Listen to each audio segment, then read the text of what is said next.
sejahtera, bersama saya Zulkifli Razak dalam satu lagi sesi bersama saya. Hari ini meriah sikit, ada dua sesi 2 jam. Kita akan ada Imran pada jam 9 nanti dalam FB Live kita di page XM Malaysia di Facebook Jadi ikut anda, selain daripada berpeluang mengikuti apa perkongsian Imran dan topik beliau, ada juga berpeluang untuk memenangi untuk mengikuti pelbagai cabutan bertuah disediakan oleh pihak XM. Jadi bersama saya pada petang ni kita akan ikuti topik musuh tersembunyi menundukkan musuh dagangan terbesar anda. Kita sambung perbincangan kita pada sesi awal tadi. Bagi siapa yang miss, don't worry, kita akan recap sikit dan saya akan kongsikan Excel seperti yang kita janjikan awal tadi Pian. Wassalam. Jadi sebelum kita mula, seperti biasa, saya baca disclaimer dahulu. Risiko pelaburan dagangan online secara margin mempunyai risiko tinggi. Tahap leverage tinggi boleh membantu atau menyebabkan kerugian. Sila pertimbangkan sama ada berdagang online sesuai untuk anda dengan mengambil kira pengalaman, objektif pelaburan dan kemampuan kewangan. Ada kemungkinan anda boleh hilang sebahagian atau keseluruhan pelaburan asal. Oleh itu, jangan gunakan modal daripada wang yang anda tidak sanggup rugi. Anda seharusnya mengetahui risiko berkaitan dagangan online dan mendapatkan pandangan daripada penasihat kewangan bebas sekiranya anda mempunyai sebarang kemusykilan. Nama saya Zulkifli Razak, panggil Zul saja, seorang pelabur sepenuh masa dan dalam dunia dagangan saya dah buat lebih daripada 20 tahun. Jadi kita lihat analisa pasaran secara laju sikit, cepat sikit. Sebab tak ada banyak daripada apa yang kita bincangkan awal tadi. Basically sebentar tadi kita ada some data untuk PMI, tapi PMI yang keluar tadi adalah untuk data final yang menunjukkan bahawa seperti jangkaan aktiviti ekonomi di UK, di Eurozone slower adalah lebih perlahan pada pada bacaan final berbanding dengan bacaan awal untuk PMI ini. Ini adalah final reading. Inilah final reading, jadi don't tengok dia alamak jatuh. Tak, asalkan dia atas 50 itu adalah positif. Itu maksudnya ekonomi lebih rancak. Biarpun dia miss 57.9, keluar sebelum ni 57.4, keluar 57.1 contohnya untuk Spain di sini. Tetapi apapun aktiviti ekonomi dia lebih ekonomi berkembang, aktiviti lebih rancak asalkan nombor dia atas 50. Itu dia punya ni. Kita juga ada menunjukkan bahawa data inflasi even kepada Switzerland yang biasanya inflasi dia adalah amat rendah juga menunjukkan kenaikan pada November untuk data year on year, manakala untuk month on month November adalah kekal. Maksudnya tak ada sebarang kadar inflasi dia adalah tetap berbanding dengan bulan sebelumnya 0.0. But apa pun year on year dia adalah lebih tinggi. Untuk sesi US, perhatian of course kepada ADP Non-Farm Employment Change pada malam ini. Ini memberikan petunjuk kepada sektor pekerjaan dan kita tunggu kepada data NFP pada hari Jumaat. Dan lebih lagi perhatianlah kepada inventory minyak untuk kerajaan US, EIA report di mana sebelum ini dilaporkan bahawa US dan juga beberapa negara pengguna utama minyak mengeluarkan simpanan minyak mereka untuk meredakan kenaikan minyak, dan kita nampak harga minyak jatuh. Dan pada minggu ni kita akan ada OPEC, mesyuarat OPEC. Jadi antara yang OPEC nak tengok, sekiranya negara-negara pengguna minyak ni duk keluarkan minyak, OPEC tak perlu bertindak. Waalaikumsalam, Kimi. Nampak? OPEC tak perlu bertindak sebab dia orang dah ambil tindakan yang pengguna ni. OPEC tu pengeluar. Jadi kalau harga tinggi, dia orang jual minyak. Itu simple. Itu simple dia punya ni. Of course, there will be political pressure, there will be tekanan daripada US dan juga beberapa negara pengguna yang nakkan supaya harga minyak lebih rendah untuk menstabilkan inflasi. Tetapi negara-negara pengguna minyak ni, negara-negara pengeluar minyak, nampak pengguna dah ambil tindakan. Kenapa dia orang perlu ambil tindakan kan? So interesting the interplay di antara pengguna dan pengeluar minyak ni. So data untuk US pada malam ni, sekiranya US mengeluarkan lebih banyak, maksudnya kita akan dapati untuk data untuk crude oil inventories untuk EIA US ni keluar lebih negatif, ada kemungkinan untuk OPEC holding. Dia tak perlu buat apa-apa, tetapi sekiranya data ni lebih tinggi lagi, dan kemungkinan untuk OPEC bertindak. Itu reaksi pasaran lah, immediate selepas news ni. Jadi impact dia kepada kadar dolar, impact dia kepada kepada pasaran. Sebab inflasi lebih tinggi, jangkaan harga minyak lebih tinggi, ada kemungkinan untuk kenaikan kadar faedah, dan itu boleh menyokong US dollar, itu boleh menyebabkan pasaran saham membuat correction yang lebih besar. Jadi itu impact dia lah. Okey. Kita lihat kepada chart apa yang kita nampak semasa US 500, nothing daripada apa yang kita buat awal tadi. So kita masih berada dalam bounce daripada movement daripada low di sini. Kita sedang melihat bounce dia. So kalau kita lihat structure semasa, ini nampak seperti connector dia, seperti ini. But apa pun saya ambil yang first dahulu. Kita tengoklah apa pun. Sekarang ni kita dalam no man's area. Kawasan di sini, ini adalah sideway. Kawasan di situ. Sekarang ni, kita ada 5 lekuk, 5 siri pergerakan. 1, 2, kejap saya letakkan color lain. Tak kisah apa rupa dia kat situ. Sekarang ni kita ada 1. Alah, tak nampak juga. Kejap color apa color biru ni kot. Okey. Ini 1. Letak line dia lah. 1, 2, 3, 4 dan 5. Tak kisah macam mana pun anda tandakan dia. Jadi kat sini kita ada 5 lekuk. Okey. Dan kalau kita lihat dan zoom out yang lebih besar, pergerakan ini adalah korektif. Ini adalah motif. Ini adalah pergerakan trend. Okey. Dan sekarang ni pergerakan trend berkenaan dia 53 je. 1, 2, 3, 4 dan 5. Sekarang ni dekat sini kita ada nombor motif. 1, 2, 3, 4 dan 5. Okey. Idea dia setiap 5 akan diikuti oleh 3. Tapi sini 5 bang. Yes. 5 tu membentuk 1 di sini. Ni 5 membentuk 1.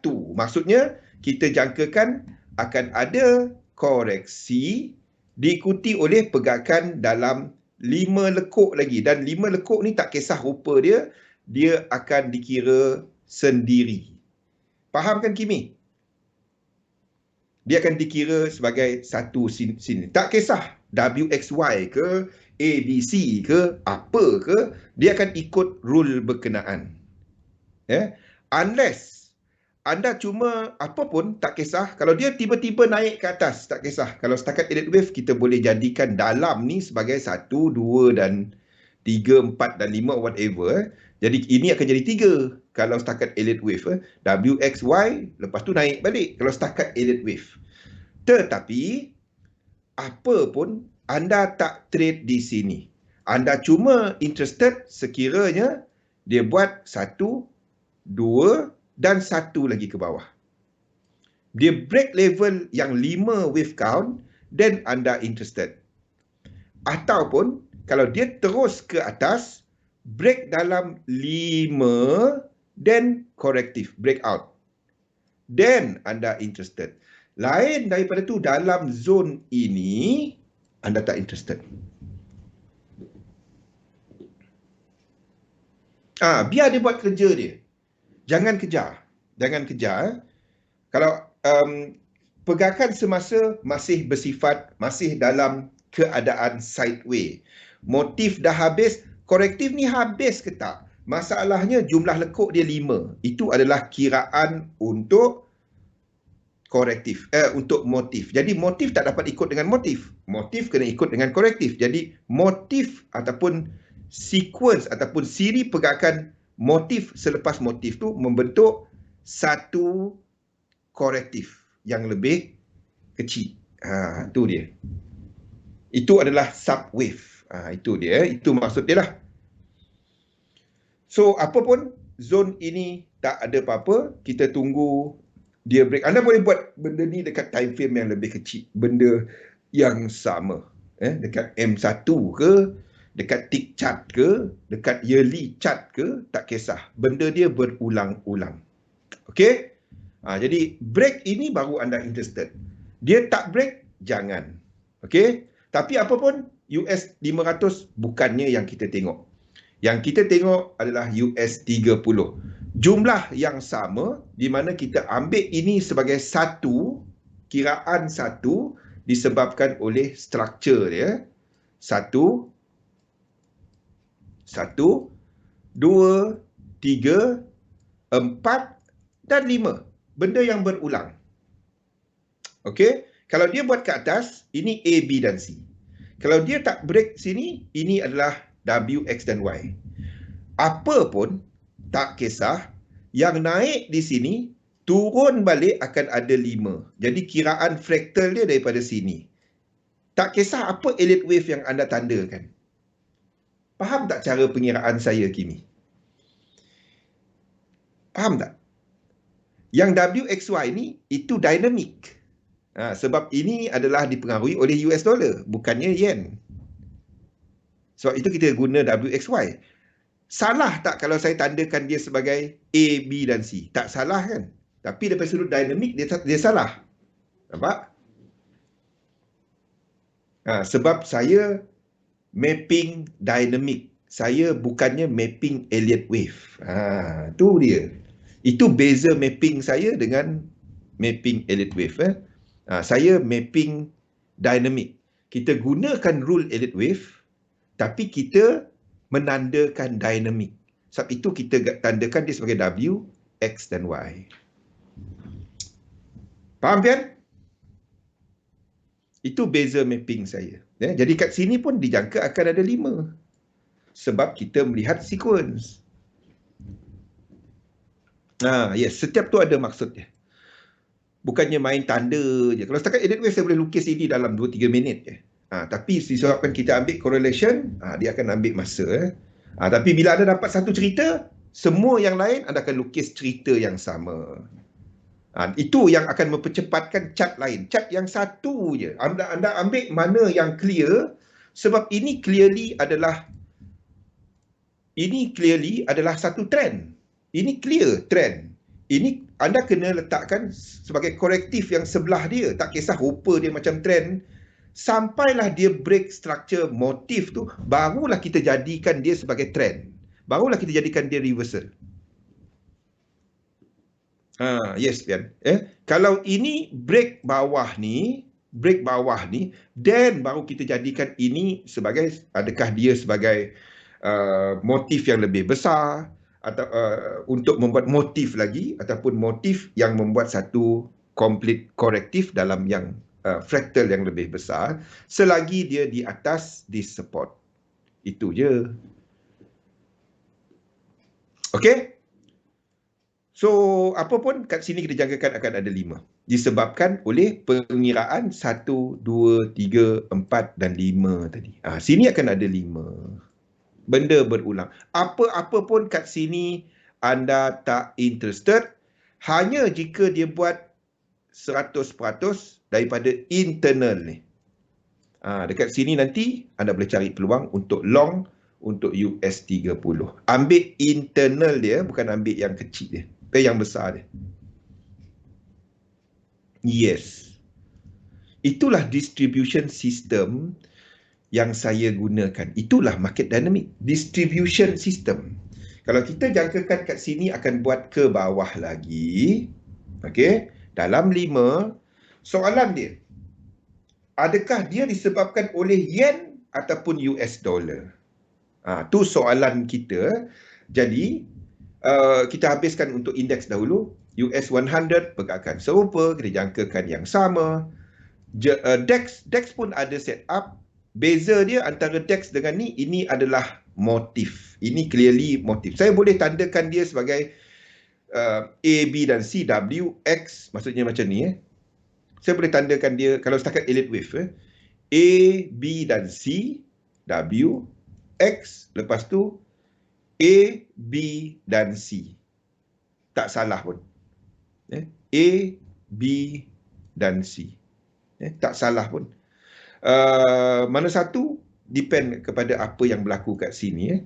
Jadi sekiranya dia break 4 ni, dan ini tak dapat jadi X kan. Jadi ini jadi B. Kenapa kita tandakan dia macam tu?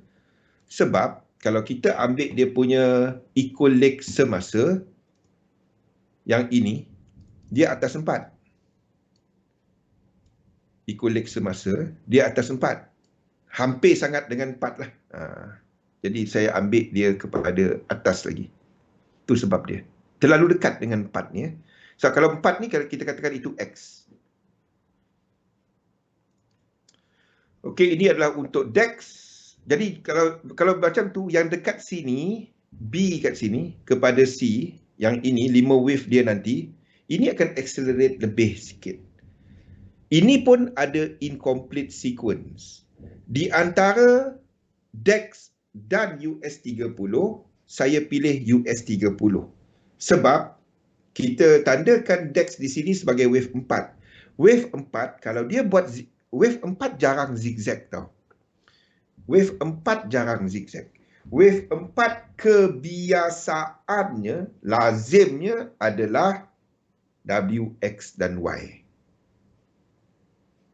Okey? Sebab shallow correction. Itu wave 4. Wave 4 kegiatan mengambil untung. Itu wave 4. Jadi lazimnya kita akan melihat pergerakan yang lebih mendata. Jadi ini low probability berbanding dengan US30. So kalau nak trade, I would trade US30. Apabila dia break A, tarik Fibo X, A, B dan dapatkan nilai C untuk cari peluang. Lain daripada tu, Nikkei, UK, FTSE juga dah sampai 100%. So I'm not interested. Apapun, ini adalah 5 lekuk yang sama. 1, 2, ini obvious adalah wave 3, 4 dan 5. 3, 4 dan 5. So kita sedang melihat bounce B. Ini adalah A yang sama. Okey. Ada soalan untuk indeks? So saya berminat untuk US30. Yang lain, cuma tunggu A ni break, then saya akan tarik Fibo A mana tempat B. Sebab kalau dia break A, itu tempat B. B boleh kat sini, B boleh kat sini. Tunggu dia habis lah. Tunggu dia break A tu, barulah anda tarik. Okey, itu adalah untuk apa ni, US30. Berbanding dengan DEX tadi. Ingat, kita tak dapat tolak kemungkinan bahawa ini tak extend. Kita sebenarnya ada 4 ni di sini 5 dan kita sedang buat yang lebih besar kepada structure match. Apa pun, tak ada tanda dia lagi. Tetapi, anda tengok kalau saya buka some charts, contohnya kepada ni. Contoh kita buka kepada industri yang teruk terjejas akibat COVID-19. JetBlue contohnya. Ni adalah airlines macam AirAsia lah. Anda akan tengok dia orang dah pergi membuat pembetulan untuk structure match. Ini pembetulan structure match. Ini match punya low COVID-19. Ini kejatuhan akibat COVID-19. Okey. Ini 1, ini 2, ini 3, ini 4, ini 5. Dan ini obviously dah buat A, B, 1, 2, 3, 4 dan 5. Jadi ini dah melakukan cycle punya structure. Ini dah. Okey. Maksudnya structure yang sama dekat indeks ni Dia dah buat benda ni. Dia dah buat benda ni. Dekat JetBlue tadi. Dia dah buat benda ni. Dia dah buat 1, 2, 3, 4, 5. 1, 2. Dia dah buat benda ni. Dah buktikan pun dia dah buat benda tu. Faham? Dia dah tunjukkan benda ni. Jadi kalau kat sini nanti buat wave 2, macam mana jadi JetBlue? JetBlue akan buat ni. Saya nak anda fikirkan correlation. Sebab kita tak dapat katakan JetBlue nak terbang. Mana JetBlue kita? Belah ke jauhnya. Okey. Jadi kita akan katakan dekat sini akan buat apa? Pian, ini akan buat apa? Ini akan buat A, B, C, 1, 2, 3, 1, 2 dan 3. Kita tak dapat katakan di sini dia akan terbang. Tak dapat. Airline industry akan masih suffer. Faham? Jadi bila indeks semua nanti masih lagi melanjutkan wave 5 or whatever, ini akan berlaku. Lepas tu ini. Ini akan jadi A, B, C, W, X, A, B ataupun W, X, tak kisahlah apa pecahan dia. Apa pun tempat dia sama. Jadi airline industry, faham Pian? Tak faham, tak tahu aku. Kawan kita ni, ini ramai yang suka kan dekat Malaysia. Malaysia suka, ramai suka yang ni. Boleh? Secara logik pun, tapi lagi senang kita tengok dekat chart. Benda tu nampak dekat chart. Dan lagi senang tengok dekat chart nampak kan. Jadi kita ambil yang dekat chart, lagi senang. Unless tiba-tiba kan dekat indeks tadi dia extend 3, entah apa cerita, dan ini sampai ni, ini naik terus.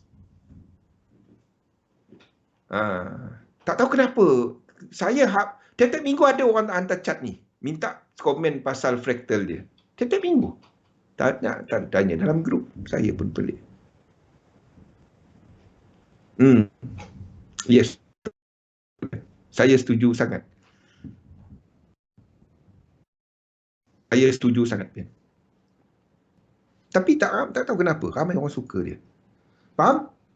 Semua berkaitan, semua sama, everything is one. It's one market. Balik kepada jauh kita punya chat ni. Sambil-sambil itulah kita sentuhlah sikit. Sambil cara dia, cerita dia 2 tahun lebih.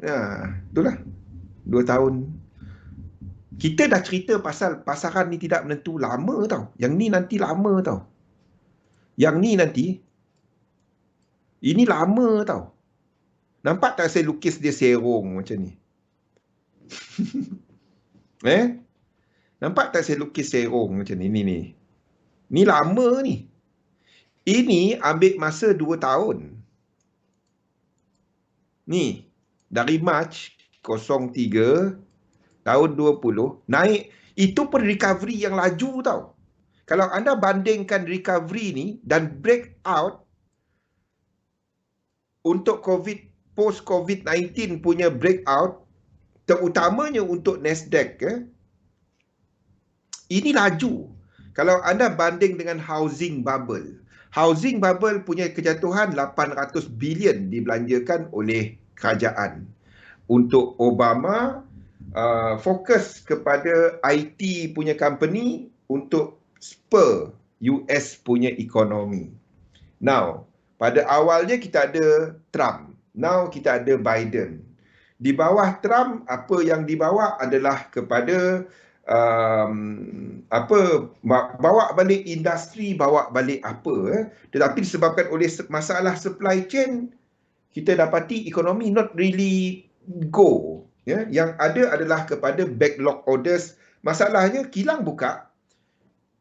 Sebelum ni, US banyak import komponen-komponen dia dari luar. Taiwan, Malaysia, jangan tak tahu. Malaysia, kita lockdown sampai bila?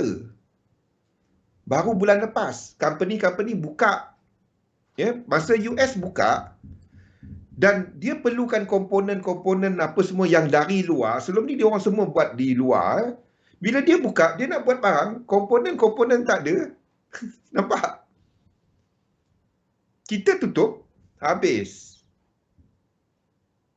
Kenapa dia naik? Ni basically kepada apa the money created by government through incentive, through hutang, bond dan juga daripada Federal Reserve yang duk pump duit. So that's why we are looking at this move. The thing is, Fed dah mula taper minggu ni. Semalam ke 2 hari lepas. Isnin ataupun semalam. Kalau anda tengok kepada data dari New York Fed yang masuk dalam open market dan menurunkan purchasing dia. Okey. Saya tak dapat kongsikan data tu sebab itu bukan platform dekat XM. Tapi kita nampak untuk purchasing daripada Federal Reserve jatuh. Dan apa yang jadi? There are more bonds yang available and people all these funds are snapping up bond, menyebabkan bond price naik, yield jatuh. Malam tadi kita ada Yellen dan juga Fed Powell sama-sama menyatakan bahawa inflation bukan lagi temporary, bukan lagi transitionary. Sebaliknya, ia dah mula bersifat structural, tetapi belum dia akan diatasi dalam masa terdekat. Itu basically apa yang dia katalah. Maksudnya kita jangkakan inflasi yang akan lebih lama lagi. Okey? Kalau sebelum, jadi maksudnya pada mesyuarat Disember ni, Disember punya mesyuarat, saya tunjukkan benda ni. Disember punya mesyuarat, anda jangka untuk benda ni. Saya tunjuk kepada anda. Ini adalah September punya projection materials. Ini adalah September punya Anda jangkakan untuk dari sini. Okey? Dan ini. Adakah nombor ni akan naik ke akan turun? Nombor-nombor ni. Kalau kita nampak, pada mesyuarat September, dia letakkan inflasi akan lebih tinggi. Inflation akan lebih tinggi. Dan cuma reda pada 2023. Menyebabkan jangkaan untuk naik kadar faedah adalah pada 2022 tahun depan. Now, pada malam tadi, Powell dan Yellen kata apa? Inflation lebih lagi. Anda jangka ini untuk yang 4.2 ni akan masuk kat kolom ni. 2.2 ni akan kolom ni. Yang sini untuk September. Anda jangka jangkaan untuk Disember nanti, apa nombor dia? Naik ke turun?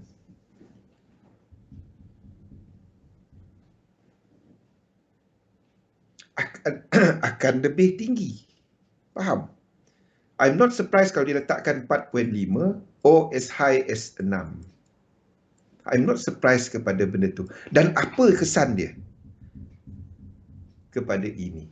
Kemungkinan kita akan lihat sama ada 0.5 or ke atas lagi. I'm not surprised kalau letak 5 semua pian. Saya tak surprise ke. Itu berpandukan kenyataan dia malam tadi. Jadi apa maksudnya untuk FOMC Disember? Kita dah cerita sekarang. Minggu depan, bila FOMC? Minggu depan.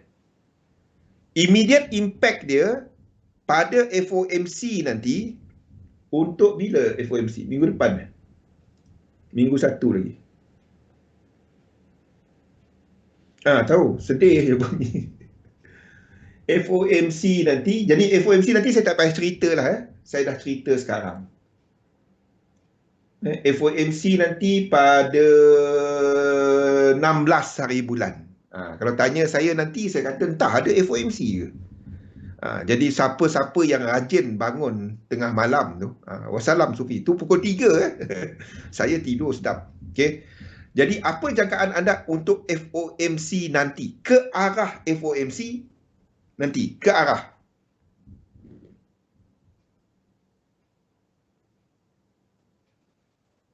Kita akan dapati there will be some support untuk US dollar as market pricing in for higher or more aggressive untuk US dollar. Tapi kita tandakan ini euro US dollar ke atas macam mana tu?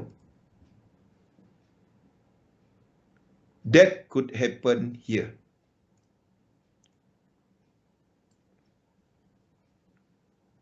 That could happen here. Tapi, adakah masalah inflasi ni cuma kat US? Seperti saya sebut awal tadi, even Switzerland, Jepun, yang inflation has been ke bawah. Even Jepun, inflation dia berada pada tahap yang meningkat. Jadi bukan US sahaja, lain-lain bank juga, sebabnya kita tak ada divergence dalam polisi. Bukan hanya US. Jadi kalau anda nak kata, US dollar kuat sebab Fed nak naik rate, bank pusat lain, RBNZ, dah naik rate. Kenapa New Zealand dollar dengan ni jatuh? Jadi anda tak dapat gunakan directly divergence macam tu. Tak dapat, sebab tak ada divergence. Even bank negara mungkin akan naikkan rate. Harga kobis berapa? Simple je. Harga kobis tahun lepas, harga kobis sekarang. Tak payah jauh sangat sayur. Basuk. Apa? Anda tengok. Waalaikumsalam, Mami. Okey? Jadi kita dah faham apa jangkaan ke arah FOMC nanti. So, sekarang ni untuk di time frame yang lebih rendah, untuk US dollar not really tradable. Saya lebih melihat kepada indices, saya lebih melihat kepada yen pair, sebab US dollar will be berlawan macam ni, lebih sideways. Salah satu kena sideways di antara indeks yen dan US dollar. Dan cuma apabila US dollar melengkapkan this move dekat GU, melengkapkan this move 100%, pada waktu itulah dan barulah kita nampak untuk indeks melakukan correction. Apabila UJ jatuh, UJ jatuh tak semestinya indeks tu terus pecut ke bawah, tak. Nak offkan taper, bukan off taper. Taper tu pengurangan. Dia nak buat taper tu laju sikit. Tu maksud dia. Bukan dia nak off taper. Dia nak cepatkan taper. Taper tu pengurangan pembelian aset. Jumlah aset yang dibeli 120 bilion. Dia punya ni sebelum ni adalah ini Hami. 120 bilion sebulan. Di mana 80 bilion adalah untuk treasuries, 40 bilion adalah untuk pembelian mortgage backed security. Okey, ini yang dia umumkan pada 03/2020. Okey, itu yang last year. Jadi apa yang dia umumkan pada mesyuarat sebelum ni, pada November dan juga sebelum ni, September sebenarnya, dia dah umumkan bahawa mulai hujung, maksudnya minggu ni lah, minggu lepas, dia akan kurangkan kepada 15 bilion, di mana 10 bilion daripada treasuries dan 5 bilion untuk mortgage backed security. Dua kali, 3 kali je. Refresh browser. Kalau tak, dia keluar 2-3 kali. Tak. Kenapa nak, kalau anda nak trade US dollar, anda trade dia untuk position, bukan swing. Ini adalah pegangan yang dipegang untuk lebih 3 bulan. Bukannya something yang anda nak trade untuk swing. Kalau nak swing, swing benda lain. Bukannya kepada US dollar. Sebab apa? Bukannya, don't make your decision based on fundamental. Don't. Gunakan fundamental untuk filter. Untuk filter. Sebab kalau anda nak trade, ini beza di antara trading swing, trading intraday dengan position trading. Position trading anda akan ambil, of course, faktor fundamental. Yes, betul. Kalau US nak taper, sepatutnya US dollar kuat, betul tak?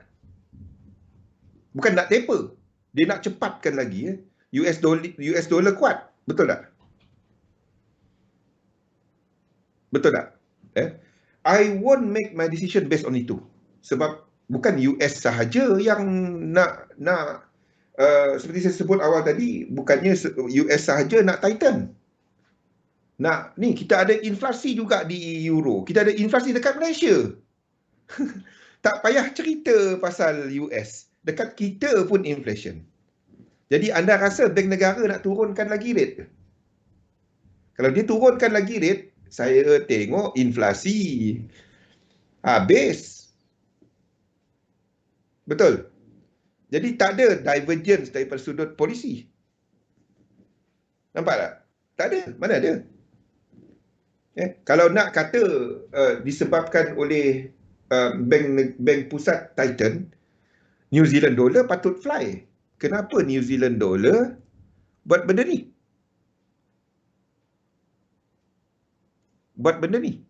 Turun adalah. Dia dah naik rate awal. Jadi don't make your decision based on itu.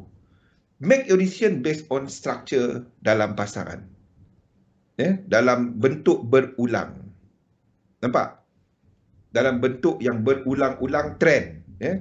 Jadi kalau nak trade based on nak buat decision based on, gunakan fundamental ni sebagai filter. Kalau anda nak filter, bila anda ada set up, kalau anda gunakan fundamental, tak payah guna pun tak apa.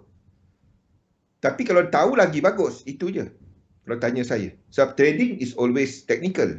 Anda nak tahu kat mana stop loss, anda nak tahu kena TP, bukan cuma arah.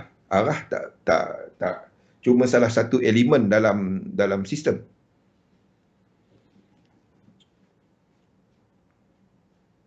Jadi maksudnya kalau kita ambil logik dia lah, kalau taper, this will happen. Tapi the thing is, adakah RBNZ tak naik rate? RBNZ naik rate. Lebih agresif tapi kurang agresif seperti jangka pasar sebelum ni. I'm looking at this because of higher inflation.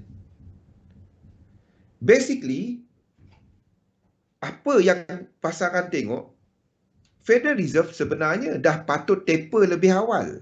They are lagging di belakang curve. Kita tak ada chart bond kat sini. Kalau ada chart bond, saya boleh ceritakan benda tu lebih dalam.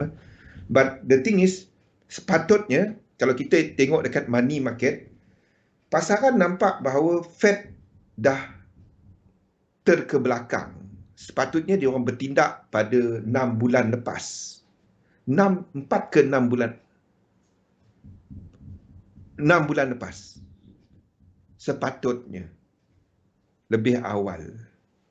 Market retest lah. Tapi disebabkan oleh pada waktu tu, kita ada there is no political will. I don't see dia orang buat benda tu awal lah. Sebab of course Biden tak nak. Kita ada presiden, selepas Presiden Trump, all the political scenario dah different. So sebab itu Fed keep on the side. Saya pun tak nampak soalan anda semua ni. Dah start jam. Kejap. Saya refresh browser dulu. Saya pun tak nampak soalan anda semua. Okey, chat kita ni ada problem rasanya. Type something, Kimi. Saya tak nampak soalan langsung. Okey, jadi beza di antara swing trader, intraday dan position trader. swing trader dan apa pun, anda masih perlukan momentum. That's why we always kita selalu bercerita pasal that structure break. Dan kita ada momentum. Itu adalah untuk trade. Position trade lebih kepada kaedah melabur. Jadi anda ambil anda ambil apabila ada structure yang anda nampak sebagai trend, contohnya macam New Zealand dollars, US dollar ni, kita nampak correction yang dah break, kita tunggu dekat sini.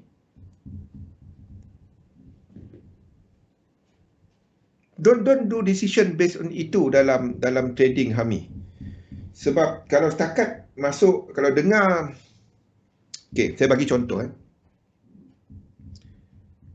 Indeks naik, UJ ke mana Hami? Soalan biasa. Indeks naik, UJ ke mana? Ingat chat jam, semua sunyi.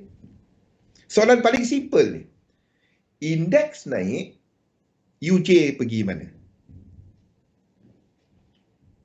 Dan kenapa anda tak buat decision based on korelasi satu-satu? Saya tunjukkan kepada anda. Tapi jawab dulu.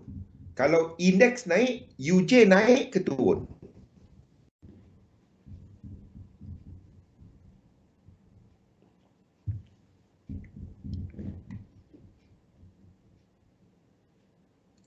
Kita ada indeks yang naik. Ni indeks yang pecut di sini.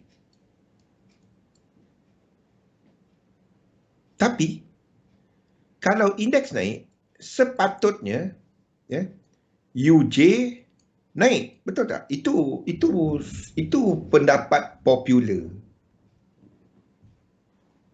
Ramai dulu bila saya tunjukkan benda ni semua okey. Bila saya tunjukkan benda ni yang ramai start bertukar kan, Pian?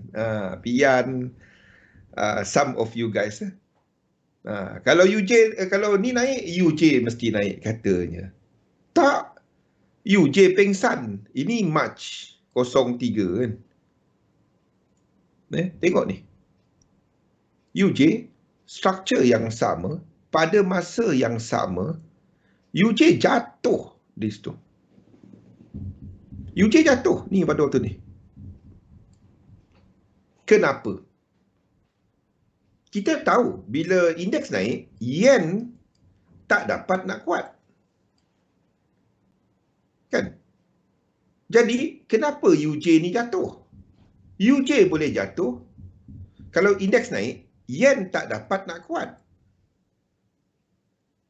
Itu simple dia kan. Tapi kenapa UJ jatuh? Sedangkan anda ambil tempoh dia, March, anda nampak yen pair yang lain, struktur yang sama, ini naik. UJ jatuh. Struktur yang sama. Jadi maksudnya apa kat situ? Kenapa UJ jatuh? US dollar. US dollar yang jatuh pada waktu tu. Mana US dollarnya? US dollar yang jatuh. Maksudnya pada waktu itu euro US dollar naik.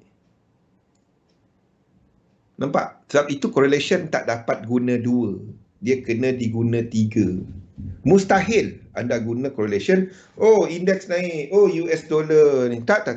Oh, yen. Tak. Tak. Langsung tak. Korelasi tak dapat ambil. Minyak naik, kena ada dolar naik. Tak. Kalau minyak naik, US dollar naik, kena dolar akan sideway. Mungkin jatuh lagi. Boleh jatuh lagi. Tapi kena dolar akan lebih kuat daripada yang lain. Daripada Comdors yang lain. Boleh? Dia tak dapat guna satu-satu. Korelasi tak dapat diguna pakai satu-satu. Langsung tak dapat. Sebab itu jangan gunakan, oh, indeks naik. Berapa kali anda kena? Indeks naik, yen pair pergi jatuh.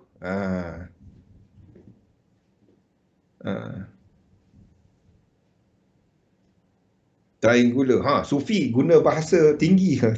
Triangular terus. Nota dia macam buku bank. Dia dengan Kimi macam buku bank, saya tengok dia punya nota. Aduh, dahsyat. Sila. Okey. Jadi indeks clear yang kita tunggu adalah kepada US30 apabila pergerakan ini habis. So one more low sebab sini 5. Sini 5. So satu lagi. Dia boleh naik? Boleh. Kalau setakat elliott wave, saya cuba buat benda ni je. Ini A, ini B jadi flat. Kalau setakat elliott wave lah. Simple je nak tukar dia. Tak sampai berapa saat dia tukar dia.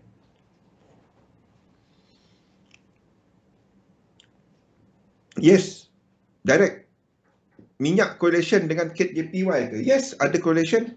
Tapi correlation anda tak dapat guna satu-satu. Kalau kita ada minyak yang naik, Kate JPY boleh jatuh. Kalau yen kuat. Nampak? Kalau yen kuat, minyak. Contoh, inflasi naik. Harga minyak naik. Simple. Antara penyebab inflasi, harga minyak. Kalau inflasi naik, orang nampak dalam market, tak cantik barang mahal sangat, indeks pergi mana? Indeks boleh jatuh. Indeks jatuh, yen boleh kuat, Kate JPY boleh jatuh. Biarpun minyak naik. Jadi anda tak dapat guna direct one to one, tak dapat. Tapi most of the time, dalam keadaan biasa, minyak, Kate JPY selari. Tapi itu dalam keadaan biasa. But kalau ada minyak yang naik, pada masa yang sama indeks jatuh, yen boleh kuat. Kejatuhan indeks dengan momentum, yen kuat. Kalau yen lebih kuat daripada Canada dollar, Kate JPY boleh jatuh.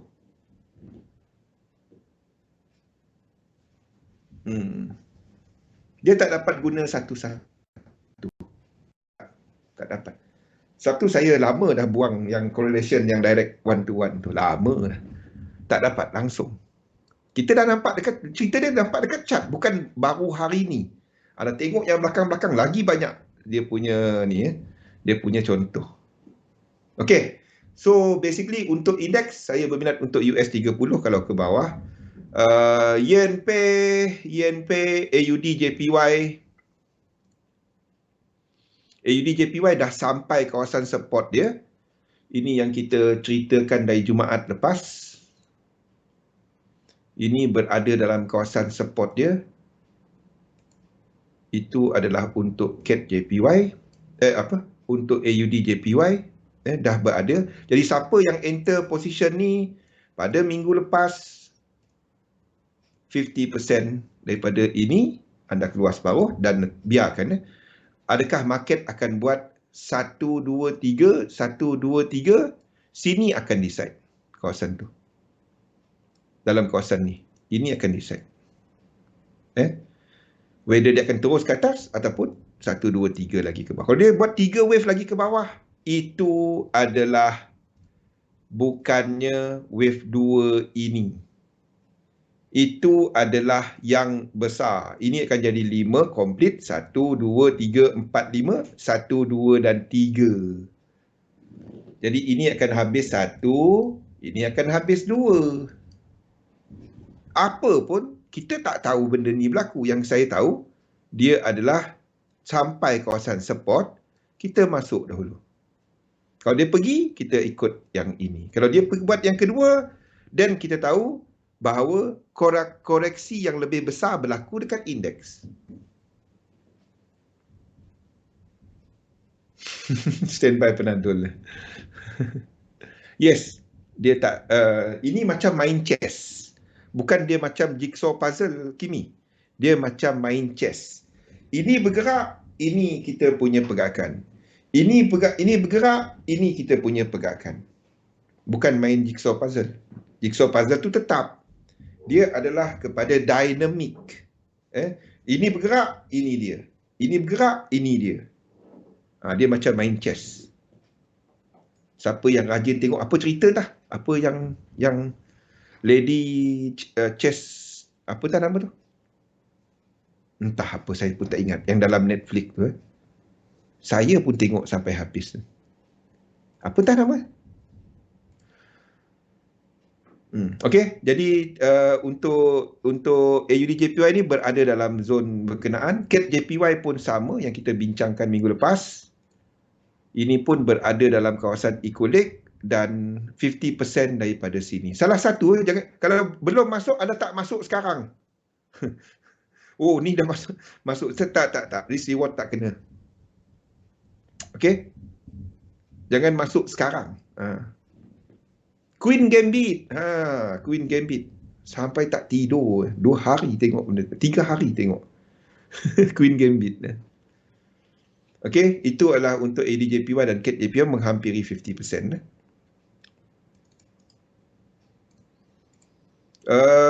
Lain daripada tu bukan untuk US dollar. US dollar, if you trade it now, dia macam ni. Kita ada sokongan kepada US dollar disebabkan oleh Fed punya jangkaan, but at the same time makin nak tengok yang cerita Omicron tu betul ke dia tak bagus, betul ke dia menyebabkan yang lebih teruk. Setakat ini ada yang kata bagus, ada yang kata tak bagus. Dan dekat US sendiri kita masih ada liquidity pasaran yang disokong oleh fiscal policy. Masih ada. Kerajaan keluarkan perbelanjaan untuk infrastruktur dan whatever respons terhadap COVID-19 melebihi kehilangan GDP. Lebih. Kita pernah tunjukkan kiraan dia kan? Bila? Tahun lepas ke ataupun awal tahun ni kan, Pian? Ingat tak? Kita tunjuk macam mana nak kira GDP tu. Berapa kehilangan satu kuarter tu. Itu nak kira fundamental. Kalau nak kira. Bukannya fundamental tu tengok dia naik rate tak naik rate. Tengok berapa apa penghasilan aktiviti ekonomi dia. Slow-slow tak apa. Ambil masa. Kita tiap hari kat sini ni. Tiap hari ikut sesi. Masuk dekat Discord tu. Kat situ pun ada nota-nota semua ni. Okay, so apa kita masih jangkakan more downside. Boleh tak dia habis dan terus ke atas? Boleh. Kalau dia terus ke atas, ini adalah W. Ini W, ini X, ini A, B dan C dan terus ke atas. Boleh. Tapi ini dah lebih 1618 kan. Jadi kita kena tandakan dia sebagai flat. Boleh tak dia jadi flat? Boleh. Ini 1, 2, 3, 4, 5 kalau setakat elite wave. Kenapa kita katakan masih ada ke bawah? Sebab kita ada incomplete sequence di GBP US dollar yang tak lengkap lagi. Kita masih ada incomplete sequence di apa nama ni? AUD US dollar. Dia tarik dia tak nampak. Dia pula tanya orang. Tak nampak. AUD US dollar ni masih ada incomplete sequence. Ini adalah 1, 2 dan 1, 2 dan 3. Sebab sini ada 3. 3, 3 dan 3. View dia. Zul the composite. Kau composite man. Kalau Sophie. Kalau. Yes, there is a composite man punya ni view dekat sini. Kalau anda faham Wyckoff bukan hanya skematik. Dan setiap skematik tu dia ada cerita dia lagi. Bukan hanya skematik.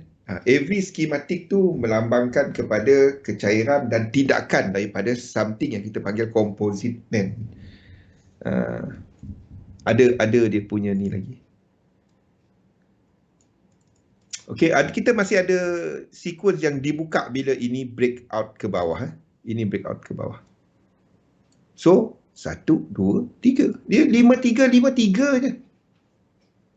Dynamic man. Mana-mana lah Sufi.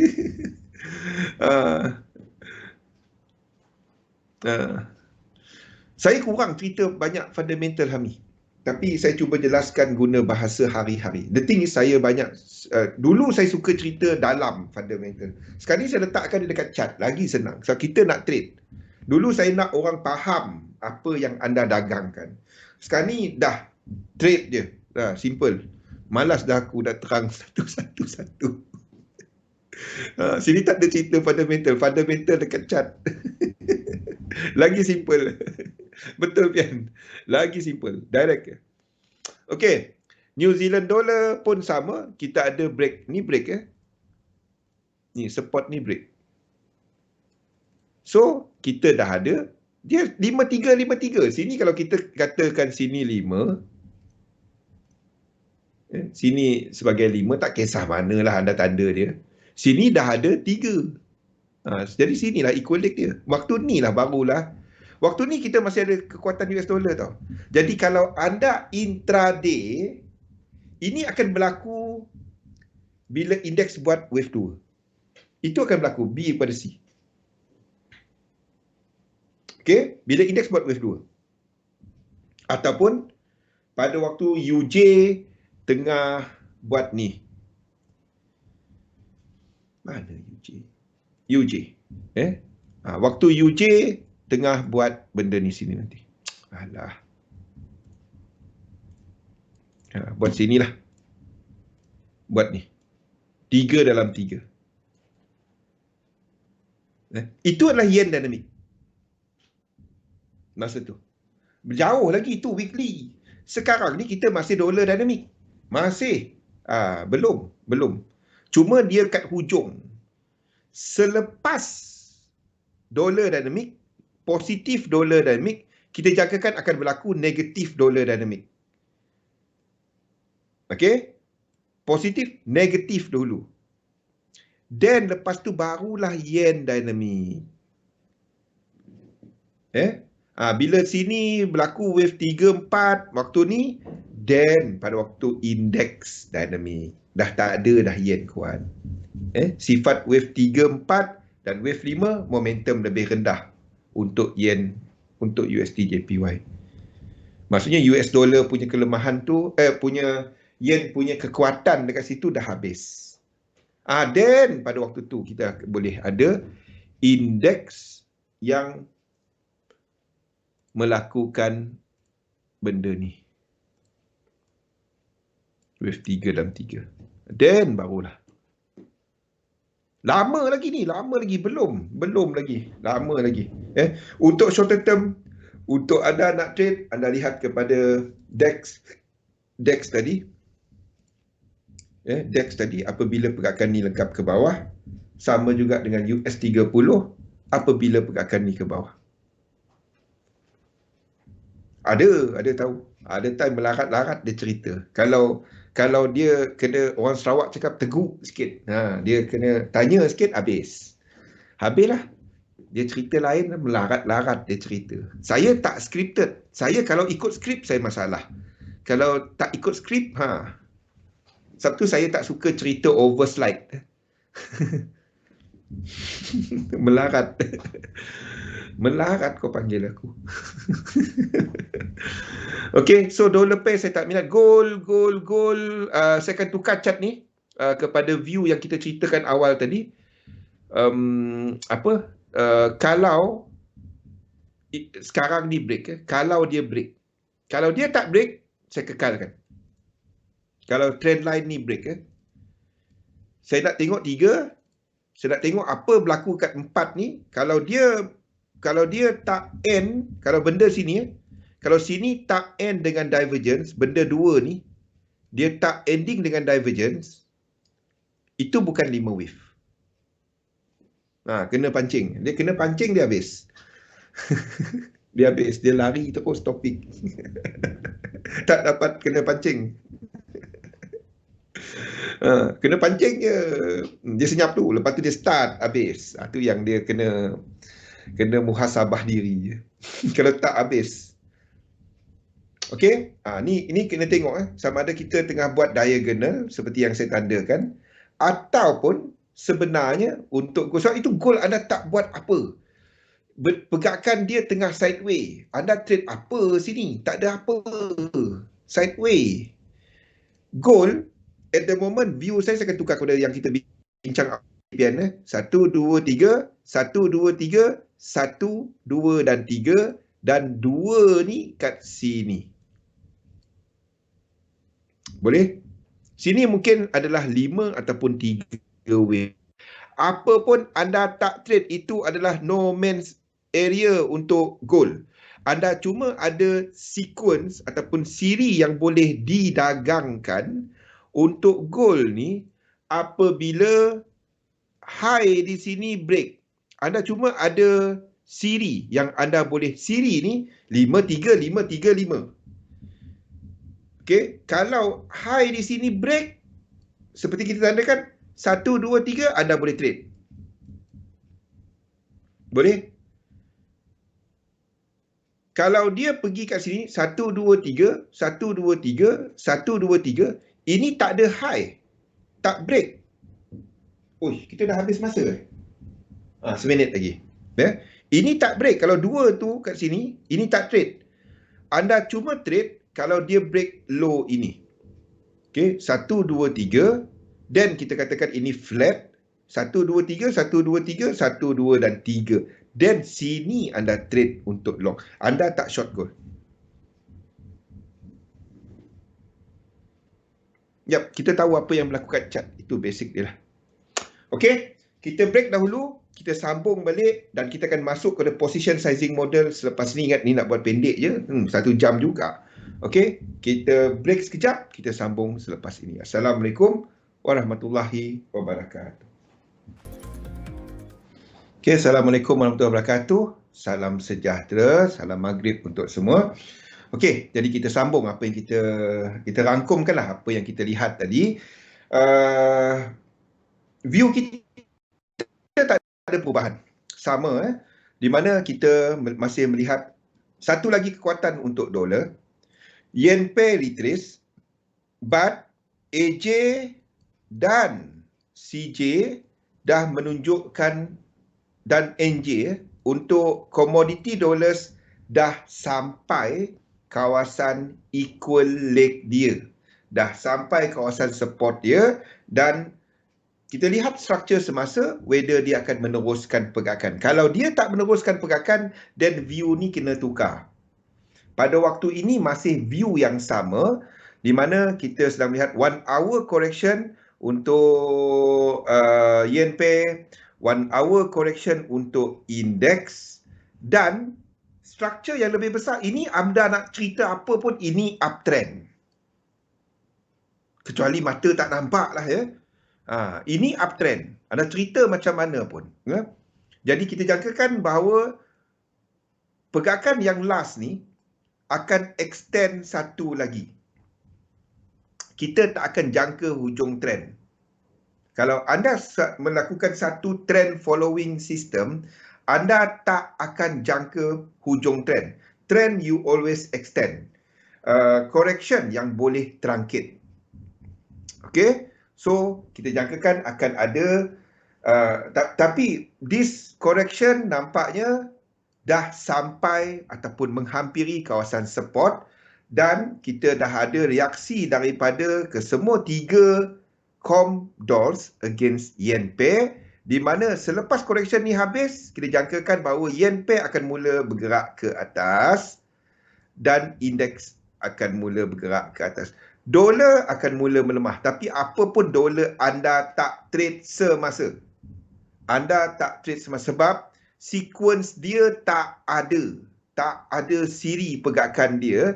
Ini yang saya maksudkan dengan sequence. Ini dah ada sequence. Ini dah ada. Ini dah ada. Dia dah break dan kita jangkakan akan ada siri pergerakan. Ya.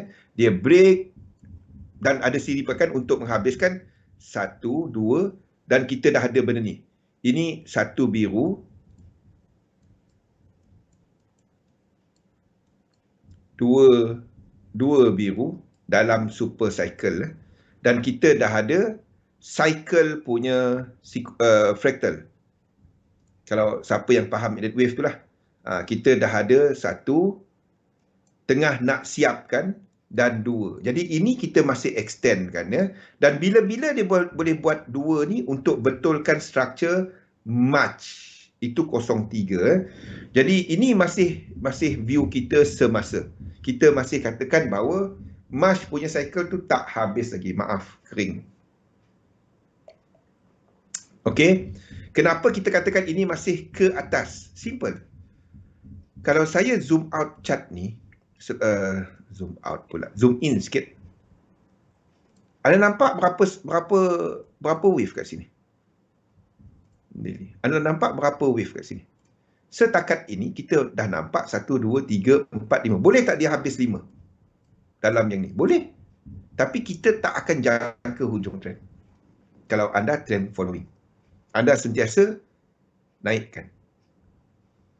Okey, ini pendapat ini turut disokong oleh bukan hanya kepada indeks, juga oleh saham-saham utama. Contoh, apa? Apple. Mana Apple? Sekejap kita buka Apple. Mana Apple? Mana Apple punya stok ni? Sekejap Itu adalah antara yang membentuk ni Apple. Anda tak dapat katakan ini downtrend. Macam mana anda nak kata downtrend? Struktur yang sama sejak March. Ini March punya ni, low ini. Low yang sini. Ini masih ke atas. In fact, Apple hampir membuat higher high. Macam mana saya nak katakan dia nak jatuh? Tak dapat. Tak dapat. Saya tak dapat nak katakan ini tak ada bukti dia nak jatuh. Kan? Jadi anda akan sentiasa extendkan. Ini adalah salah satu daripada komponen utama dalam US 500. Kalau itu naik, anda tak dapat katakan US 500 nak menjunam jatuh dan betulkan structure March. Tak dapat. Ini 03.20. Anda tak dapat katakan ini akan buat structure ni. Tak ada bukti. Kan? Kecuali anda beli kemenyan banyak sikit. Itu mungkin. Tapi kalau kita berdasarkan apa kita nampak, tak ada. Tak ada. Ini ke atas. Kalau anda tengok ni uptrend. Kecuali anda ambil buku baru lah dalam dagangan. Tak dapat. Ini nampak naik. Tak nampak pun dia jatuh. Jadi kita akan sentiasa extendkan. Okey. Ini adalah, kalau ini break, ini wave 3. Break structure daripada sini. Daripada sini. Kalau dia break high malam ni, ini akan jadi wave 3. Maksudnya, indeks tu tak ada dah buat ke bawah, dah terus naik ke atas. Jadi, DAX anda dan US 30 kena bye-bye. Tapi, untuk yang AJ tadi, kita dah masuk. Biarlah turun sikit, barulah ada wave 2, habis kan. Jangan dah terus naik macam tu. Bagi-bagilah sikit kan. Kena asap. Kasih asap dapat vision, tiup-tiup dapat vision. Okey, jadi view kita jauh melalat. Hami lah punya pasal ni. Tanya fundamental, habis. Kita cerita melalut jauh sikit. Tapi saya ceritakanlah apa dia punya ni kan, sebab kenapa kita extend kan. Jangan main tunjuk extend dia. Kenapa? Inilah kesebabnya. Kita nampak, kita trade dia. Jangan mempandai. Kita nampak dia naik, kita nak naikkan dia. Janganlah turunkan dia. Dia naik. Apple tadi naik. Saya tak dapat lukis benda ni nak macam ni. Mana dapat? Apple tengah mencanak. Tak dapat. So Apple antara yang menyumbang kepada yang ini. Anda tengok lain-lain indeks, lain-lain saham tech. Benda sama Facebook. Tak dapat. Jangan Omicron sangat. Jangan Omicron sangat. Tapi tahu apa fundamental. Jangan tak tahu. Jangan tak tahu. Kalau perlu ke tak, bagus untuk anda tahu. Konsep saya masukkan dia kepada pergerakan di chart Hami. Okey. Jadi view kita masih yang sama. So you are trading H4 Untuk AJ anda dah hampir nak letak 50% punya collection dan Cat JPY antara dua. Okey, kita masuk kepada topik kita, iaitu kepada apa topik kita dah? Musuh tersembunyi menundukkan musuh dagangan terbesar anda. Ni saya nak masuk direct kepada sini. Jadi petang tadi kita dah cerita mengenai kepercayaan, dan kita juga bercerita mengenai modal. Buat belanjawan anda, jangan trade tak tahu berapa sebenarnya, dan ada objektif ketahui keadaan kewangan anda. Dia bukannya trading, trading kat mana depo? Tu macam kedai nombor berapa aku nak tu je, tak dapat. Dan buat jadual anda. Kita pergi kepada sini. Mana dia punya slide?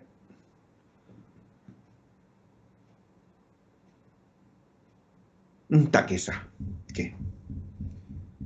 Kita sambung kepada apa yang kita bincangkan petang tadi. Trading adalah berniaga. Nak tak nak. Dia bukannya pasal teknik tau. Anda boleh tengok YouTube mana-mana. Anda boleh ambil PDF mana-mana, e-book mana-mana untuk nak belajar teknik. Teknik, the thing is, anda nak disiplin, anda nak faham satu teknik, anda boleh belajar mana-mana. But nak ikut teknik itu yang masalah. Sebab ramai cuba pandai untuk trade. Sebab itu saya katakan tadi, trade is always technical. Make your decision based on technical. Jangan pandai trade. Kita boleh gunakan fundamental dan sentiment sebagai filter. But you don't do decision based on, bagus, tekan. Tak bagus, tekan. Don't. Trade kepada technical di mana anda buat structure berulang. Buat structure berulang. Dari Excel. Bagus, alhamdulillah. Buat structure berulang. So what you do is, trading is not, lagi lama anda trade, dia bukannya pasal teknik. Dia bukannya pasal market. Dia pasal kita. Faham tak? Dia pasal kita. Sistem ataupun teknik apa-apa kita boleh belajar. But kena faham, kita bukannya bekerja sebagai trader. Itu yang anda kena terapkan. Saya full time trader. Bagus. Anda full time berniaga, berdagang online. Anda kena tengok yang tu sebagai berniaga. Sama seperti perniagaan lain, asas dia kepada kita. Faham tak? Asas dia kepada kita. Di mana apa yang anda buat adalah siapkan kita. It's not outside factor. Sebab outside factor kita tak dapat nak control. Sama, saya pun sama Kamarul. Start kita dengar, saya lagilah buta kan. Kawan-kawan masa mula-mula saham tahun 97, market tengah naik. Tengah peak market waktu tu. Malaysia Tiger of the East waktu tu. Masuk apa pun untung. Waktu tu tak tahu apa pun. Counter yang masuk main dengar tip. Kalau dulu tip je. Tip masuk. Entah dari mana tip pun tak tahu. Chart. Nak mana tahu chart. Sebab chart tak ada. Chart tak ada. So apa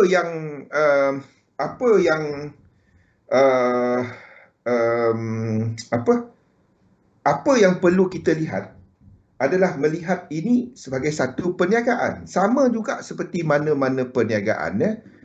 The thing is, bila anda start berniaga, benda asas yang anda perlu faham adalah modal. Masalahnya jenis yang aku ada $50 nak depo, dapat berapa? Itu bukan berfikir sebagai orang berniaga. Itu berfikir sebagai orang bekerja. Aku ada banyak ni yang boleh aku buat dan hujung bulan dapat berapa. Of course, anda kena setkan satu target. But approach dia kena cara berniaga. This is something yang saya nak kongsikan kepada anda mengenai portfolio. Dia tak dapat, aku ada $50, aku ada $100 dan aku nak dan ini adalah aku letak dan aku nak grow certain jumlah. Soalan saya, kalau lebih $100 tu, adakah anda akan trade lagi?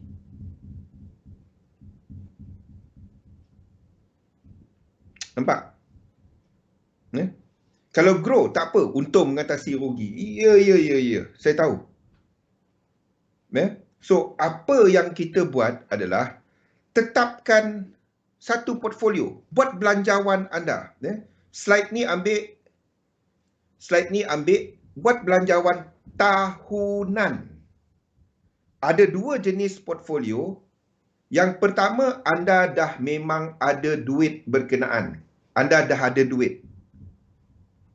Kita bincangkan petang tadi di mana ini adalah anda dah ada actual satu lump sum kepada satu size portfolio yang anda dah kata, okey, ini jumlah dia yang aku ada. Jadi risk tolerance kepada jumlah berkenaan bergantung kepada duit tu duit apa. Kalau duit tu duit wasiat ke, duit kita simpan bertahun-tahun ke, duit bonus ke, duit jual tanah ke, makna duit-duit tu tak sama. Dan there is nobody yang boleh bagi tahu anda, engkau riskan 20% ke, riskan 5%, sebab cuma anda yang faham nilai duit tu, makna duit tu kepada anda. Jadi anda tentukan. Dan keadaan anda, kalau itu duit pencen, anda bekerja bertahun-tahun, ataupun duit EPF, certain jumlah, certain usia anda boleh keluarkan. Dan kalau ada apa-apa, kita dah berusia 60 tahun, anda habis duit tu, anda nak start balik payah.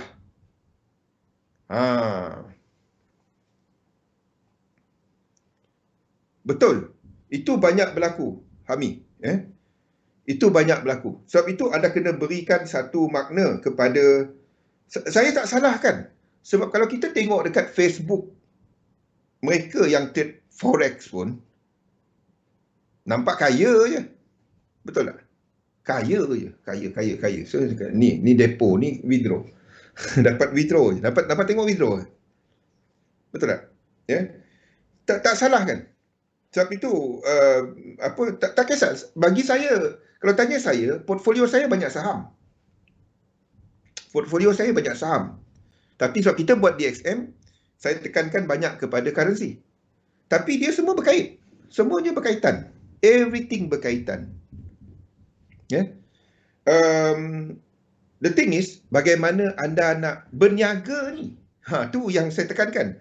Ada dua, aktif dengan nominal. Aktif lah. Actual dan juga nominal. Actual ni anda memang dah ada jumlah tu. Jadi ada lump sum, anda tentukan berapa yang anda sanggup risikokan. Anda sanggup risikokan berapa jumlah? Letakkan dia dalam untuk trading. Dalam kes kita ni 40%, contoh. Yang sini adalah 60%, 6,000 kalau anda ada 10. Contoh. Dan ini letakkan dalam instrumen tetap, pendapatan tetap. Ini nominal. Kalau tak ada je, apa cerita 10,000? Aku ada 100. Buat belanjawan anda dan tentukan, aku nak ada portfolio berapa besar. Sama juga macam berniaga, aku nak ada buka satu McDonald. Perlukan untuk dapat franchise dia 5 juta. Masa ni aku ada 100,000. Macam mana aku nak start? Okey, mungkin aku start kecil dulu. Bukan buka McDonald, aku buka satu perniagaan makanan lain. Kita mungkin anda berminat kepada bidang makanan. Anda start dan grow sampai tu anda ada sumber income lain untuk besarkan supaya mencapai 5 juta tadi. Sama. Okey, jadi kalau anda tak ada lagi dan anda nak satu portfolio berjumlah 10,000. Pada hujung tahun, kalau anda simpan duit, akan ada 10,000. Contoh. Sama juga dalam kes yang pertama, dalam actual tadi. Dan yang kedua sini. Kalau anda simpan-simpan, anda ada 10,000. Saya bagi contoh saja. Berapa itu kepada anda? Itu kepada anda. Saya tak tahu. Mungkin 1,000, mungkin 500, lain-lain individu. Tapi itu size portfolio asal anda. Okey, katalah kita simpan dan akan ada 10,000. Tapi bulan-bulan anda tak ada 10,000. Anda mungkin ada 800. Anda mungkin ada 600. Ya. Tapi anda akan trade di sini dalam kes nominal ni sama seperti kaedah anda ada 10,000. Tiap-tiap bulan anda akan set aside yang preset berapa jumlah, mungkin 800 setiap bulan, sama macam anda melabur. Tetapi bukannya letak semua depo. Anda dah bahagikan sini 40 dan 60. Katalah setiap bulan anda ada 1,000. Dan anda nak growkan supaya, dan anda kata hujung tahun, dalam setahun aku simpan aku ada 10,000. Setiap bulan ada 1,000. Jadi anda nak bagikan 40, 60, 600 letak dekat fix. Lagi 400 letakkan tempat variable. Daripada 4,000, ni tadi 10,000 jumlah besar dia. 400 yang dekat sini, 600 yang bulan-bulan. 4,000 jumlah penuh dia, 6,000 jumlah penuh dia. Berapa anda sanggup hilang untuk 4,000? Kita dah bincangkan petang tadi, anda sanggup hilang separuh. Ya? Jadi kalau anda nak letak 400, anda cuba letak 200. Sebenarnya yang kat sini 800, anda letakkan tempat fix. Itu contoh dia. Okey. Bab ini kita dah terangkan banyak kali. Now, anda dah sampai, ini kepada permulaan anda punya portfolio, bagaimana anda start. Starting dia bukannya download MT4. Starting dia adalah sebelum anda pergi sewa kedai, anda tentukan dulu pembahagian duit anda. Apa juga perniagaan yang anda buat. Sama ada berniaga online trading ataupun berniaga cekodok, benda sama. Benda sama. Masalahnya ramai tengok trading, aku nak trade, dia belajar teknik, download MT4, trade. Tak. Ini starting dia. Daripada dalam apa juga yang kita buat dalam berniaga, duit dulu. Bagaimana, okey, apa modal aku perlu, aku dah ada ke tak, kalau tak ada, apa kaedah aku untuk dapatkan modal yang perlukan. Buat itu dulu, pembahagian duit. Jadi anda dah dapat benda ni. Now, kita ambil contoh. Sebab ini adalah yang sama. Kita ambil contoh yang 2,000 ni tadi. Kita ambil contoh 2,000 ni tadi. Jadi, ini adalah tradable equity anda. Jumlah modal hangus anda. Itu sebenarnya modal hangus anda. 2,000 daripada jumlah besar 10,000. Dalam kes yang sebelah sini pun sama. Anda belum ada lagi 2,000 ni. Mungkin starting point anda cuma ada 200.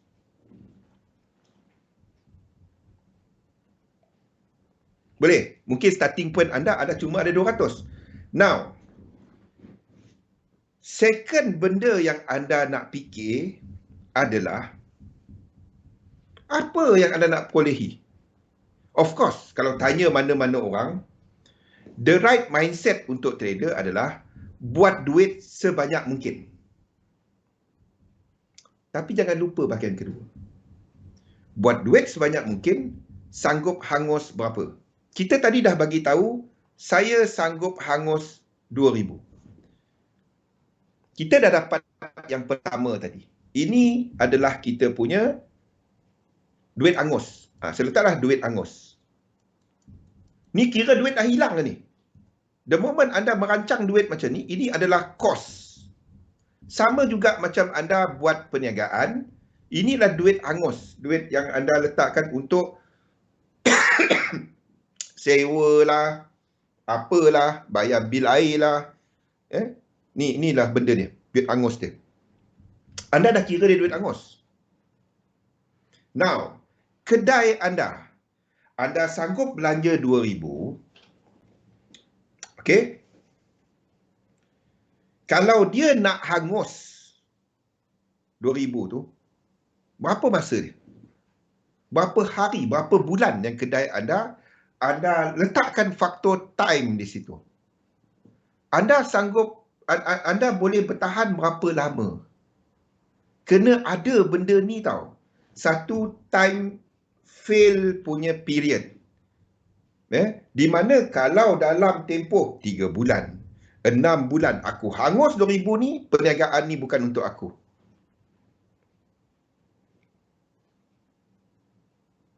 The best thing about this is, anda boleh test out any system dahulu sebelum anda buka kedai.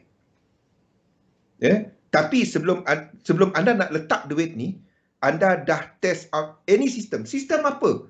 Semua sistem dagangan tu bagus asalkan dia lengkap. Ada kaedah keluar, ada kaedah masuk, macam mana kita definekan arah, macam mana kita mengurus entry. Itu yang saya kongsikan 3711 hari-hari. Anda dah, ramai trader dah ada pun teknik.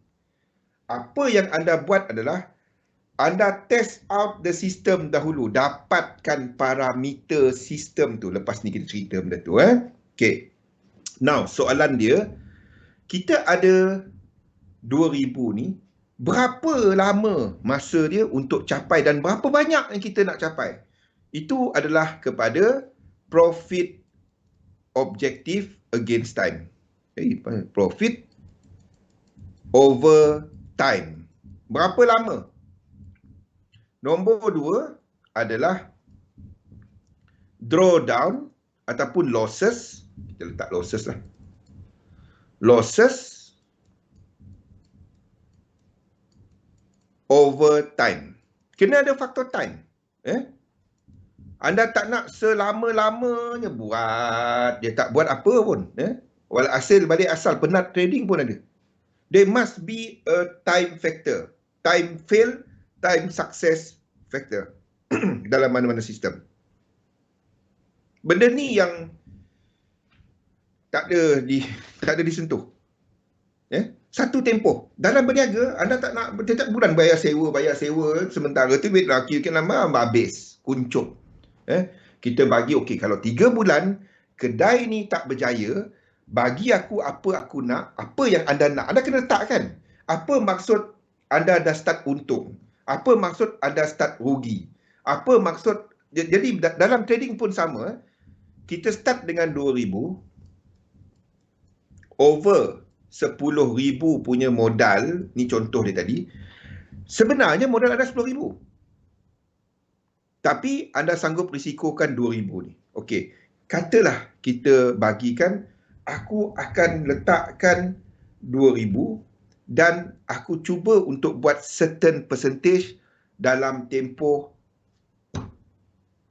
6 bulan, 3 bulan. Letakkan satu. Kita ambil lah tempoh 3 bulan. 3 bulan tu anda nak buat berapa? Masalahnya, benda yang luar alam yang orang akan letak. Letak 2,000, dah lebih kurang dalam 10,000 cukup lah bang. Berapa lama? 3 bulan. Kecil, besar je tengok dia. Kena faham, 20,000 tu adalah 20% daripada jumlah ni. Okay, daripada 10,000. Akaun anda, trading anda, the whole kesemua, dia punya modal tadi berapa? Bukan 2,000. Modal anda 10,000. Dalam nominal pun sama. Modal anda 10,000. Yang anda letak 2,000. Now, that 2,000 sebagai kos, yang duit hangus untuk anda dapatkan certain pulangan. Now, 2,000 tu untuk tempoh masa berapa? 3 bulan, 6 bulan, 9 bulan. Sebab saya tak dapat nak katakan mana yang betul, bergantung kepada objektif anda. Dan lagi banyak anda trade, lagi low time frame yang anda pergi, lagi pendek masa yang anda letak. 3 bulan ni adalah benda yang short. Benda yang short term. Masalahnya yang tengok bulan-bulan, sebulan dapat berapa. Itu orang bekerja. Anda tak dapat buat target bulanan. Kalau anda buat target bulanan, banyak stall burger tu, banyak kedai kat bawah tu dah tutup. Tak dapat. Anda kena besarkan sikit. Paling kecil dia 3 bulan. seeloknya 1 tahun, 2 tahun, 3 tahun punya target. You cannot be looking at seminggu, 1 bulan dapat berapa. Itu orang bekerja. At least ada tengok dia secara kontrak 3 bulan. Kontrak pun orang tak bagi sebulan. Faham? Letakkan satu target. Berapa? Katalah anda, okey, 2000 dan aku akan trade harian.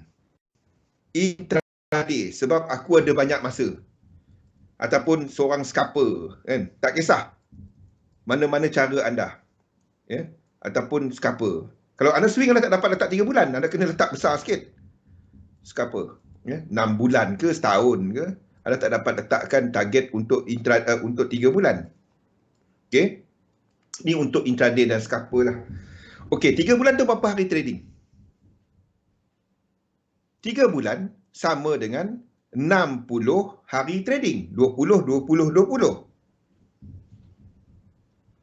Ni contoh-contoh pengiraan yang anda perlu kira untuk kos. Maksudnya satu hari kedai aku, berapa kos harian dia. Jadi kalau anda letakkan target 3 bulan untuk capai, kalau 3 bulan tak, 3 bulan sanggup hangus 2,000, anda letakkan sanggup hangus dulu. Jadi ada 60 hari yang kedai anda buka ataupun 60 hari trading. Jadi berapa kos anda satu hari? Berapa kos anda satu hari? Bahagikan 2,000 bahagikan dengan 60. Ini kaedah bullet, bullet method. Bullet method. Jadi 2,000 bagi dengan, saya seperti anda tahu, saya tak akan buat skrip. Saya akan kira bersama anda. Ini contoh-contoh cara anda mula apa? Jadi satu hari anda akan merisikokan maksimum $33 33 sen. Ini kos anda satu hari. Tapi saya scalper bang. Takkan trading $33. Tak. Intraday. Ini kos anda trade 5 kali or whatever. Katalah anda trade 5 kali. Anda akan bahagikan $33, 33 sen tu kepada 5. Bukannya satu entry $33. Faham? Itu boleh menyebabkan kepengsanan yang amat cepat. Benda yang sama kalau anda buat swing. Anda tengok berapa hari. Sama macam anda merancang kedai. Benda sama. Dan kepada objektif anda. Okay, now. Anda dah dapat figure tu. Satu hari aku boleh risikokan $33 satu hari. Bukannya satu entry. Now, baru anda tengok kepada sistem. Sekarang baru anda tengok kepada sistem dagangan anda. Sepatutnya anda dah test out mana-mana sistem yang sesuai kepada anda. Mana satu yang sesuai kepada anda, anda je dapat jawab. Saya tak dapat kata, ini teknik terbaik. Ini sistem terbaik. Kalau ada yang terbaik, semua kita belajar sama, semua jadi trader yang sama. Tak ada. Anda kena cari apa yang sesuai kepada anda, yang anda faham dan boleh ikut dan disiplin pakai dia. Test out mana-mana sistem. Nasihat saya sekurang-kurangnya 3 teknik. Test out dia. Di situlah guna akaun demo tu. Sebab anda akan dapatkan satu parameter yang amat penting yang orang tak fikir. Mana-mana teknik, kadang-kadang dia beri entry pukul 2 pagi, pukul 4 pagi, pukul 6 pagi, kan? Pukul 9 pagi. Kalau yang jenis tadi bangun pukul 4 pagi, pukul 9 pagi, dia tengah pingsan lagi. Hai Oman, lambat kau Oman, mana pergi?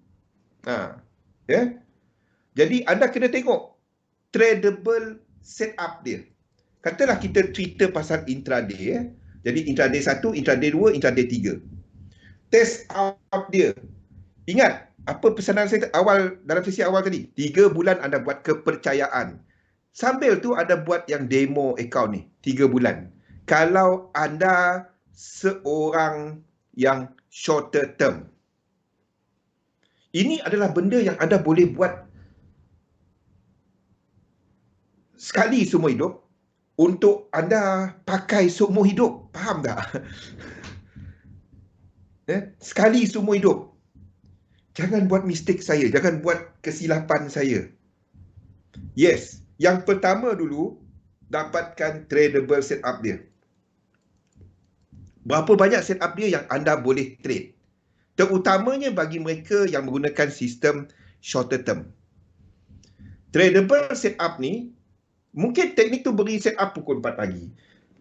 Pukul 6 pagi. Kalau Sufi pukul 9 pagi dia tak dapat enter. Yang pukul 6 pagi tadi dapat. Sebab bangun lagi. Waalaikumsalam. No. Okay. Dapatkan tradable setup dia. Sebab itu prestasi satu sistem tu tak akan sama kepada semua pedagang. Jangan ambil result orang dan jadikan dia sebagai itu yang ideal. Tak ada. Faham tak? Tak ada. Even robot pun anda guna di different server. Even dekat XM, server lain-lain, kadang-kadang dia ada sikit lari. Tak payah cerita different broker dah. Kita cerita pasal server yang dalam broker yang sama. Siapa yang guna EA akan perasan benda ni. Kalau dia server lain, kadang-kadang dia ada lain sikit. Terutamanya kalau shorter time frame. Betul tak apa saya kata ni? Tak payah cerita pasal manual trade. Kalau kita cerita pasal robot pun, EA pun, even kadang-kadang dalam satu broker yang sama, server yang lain, dia boleh ada lain sikit prestasi dia. Kalau yang jenis shorter term, fikirkan benda ni. Tak payah cerita pasal manual. Pasal robot pun boleh jadi lain. Tak payah cerita yang jauh sangat. Now, of course, DXM, kita punya execution antara yang terpantas. Tu yang bagusnya dekat SM. Sempat. Pagi-pagi spread tangkang. Okey, dapatkan tradable setup dia. Tu nombor satu. Dapatkan berapa dan tentukan dia sesuai kepada anda. Katalah sistem yang anda pakai dia bagi setup setiap 5 saat. Anda nak pergi minum pun tak sempat. Tu tak sesuai kepada anda. Entah anda guna MA1 cross MA2 entry. Mau tak dia setiap kali cross masuk kan? MA1 tu price, MA2 cross masuk, MA1 cross balik keluar. Nak minum pun tak sempat. Tengok kat mana? 1 minit. Fuh. Memang tak sempat ke mana kan? MA1 cross MA2 dia entry. Mungkin ada orang pakai, dia buat duit, kita nak kata apa, tak dapat kata dia salah. Dia betul. Tak, kita buat duit. Itu je. Okey. Dapatkan tradable setup untuk 3 ni. Nombor 2 adalah dapatkan expectancy kepada sistem berkenaan over period of time. Jadi kalau anda letakkan 3 bulan, anda akan dapatkan average expectancy untuk 3 bulan. Test out dia je, pakai je, ikut je dia. Dia kata bye-bye, dia kata sell. Tak kisahlah news apa ke FOA. Dia masuk yang anda dapat trade dia. Buat ini 3 bulan, bagi masa anda 3 bulan, buat je dia. Expectancy ni adalah basically satu entry tadi, anda buat satu demo, anda dah dapat $33 tadi, katalah tradable setup untuk 1 hari average. 1 hari average adalah kalau kita bercakap mengenai intraday mungkin 5 entry. Mungkin 3 entry, 5 entry. Dapatkan mungkin sistem ni 5, ini sistem ni 3, ini 8, lain-lain. Ada hari dia bagi 20 tapi dapatkan average dia. Lepas tu expectancy untuk tempoh 3 bulan. Okey. Setiap ni kalau dia ada 5, anda akan bahagikan $33 tadi kepada 5. Kalau kita buat demo, dia tak ada micro account kan? Jadi buatlah 330. Faham? 333 sen. Bahagikan dengan 5. Anda dapatlah jumlah tu. Berapa satu entry, berapa kalau kena stop loss, berapa hilang. Faham tak? Kalau kita buka demo, dia standard account. Jadi kalau kita nak trade $33, 33 sen untuk 5 entry yang dibahagikan, takutnya tak dapat nak buka entry. Saya simple je. Account micro ke account standard. Kalau depo bawah 10,000, buka micro. Tak cukup. Lagi tepat dia punya nilai jumlah unit berbanding dengan standard. Bagi mereka yang saya depo 1,000 bang, boleh tak? Pasaran kita ni satu hari nilai dia trilion. Kita ingat kita depo 10,000 tu dah besar. Tak. Tak. Akaun saya gunakan untuk kita punya ni ada duit. Ni ada duit ni. Anda pun tahu sini ada duit kan? Akaun ni. Akaun ni ada duit. Macam mana control T dia? Akaun ni ada duit. Tak pakai rasanya. Oh, tak ada. Mana pergi duit ni? Oh, saya tak keluarkan. Saya keluarkan kepada tempat lain. Hilang 1,500 lagi. Okey, tak apa. Hilang pula dia. Tak. Bawah 10,000 anda gunakan akaun micro. Simple. Bawah 10,000 gunakan akaun micro. Simple. Okey. Dapatkan ekspektasi over time. Maksudnya kalau anda 5 entry, $33, 33 sen. Kalau demo tadi adalah 333 lah. Anda bahagikan 5. Jadi satu entry, kalau kena stop loss, hilang banyak tu. 33 bagi 5, anda dapatlah. Misteri sebuah stop loss hilang. Satu. Entah. Tak. Saya alihkan kepada satu. Lupa. Takut tertekan. Yang ni, tertekan. Faham, Pian? Ingat masa kita tunjuk. Saya pun tak ingat. Takut tertekan. Kita ni tertekan. Meriah kita kat situ. Okey. So, dapatkan ekspektasi. Macam mana nak kira ekspektasi ni? Satu jumlah ini adalah negatif 1A. Maksudnya $33, 33 sen. Kalau anda buat dekat akaun betul, 33 bahagi dengan 5. Jadi satu entry sama dengan 1A dia 6.66. Kalau 33, jadi ini adalah 11.11. Kalau 8, 33 bahagi dengan 8.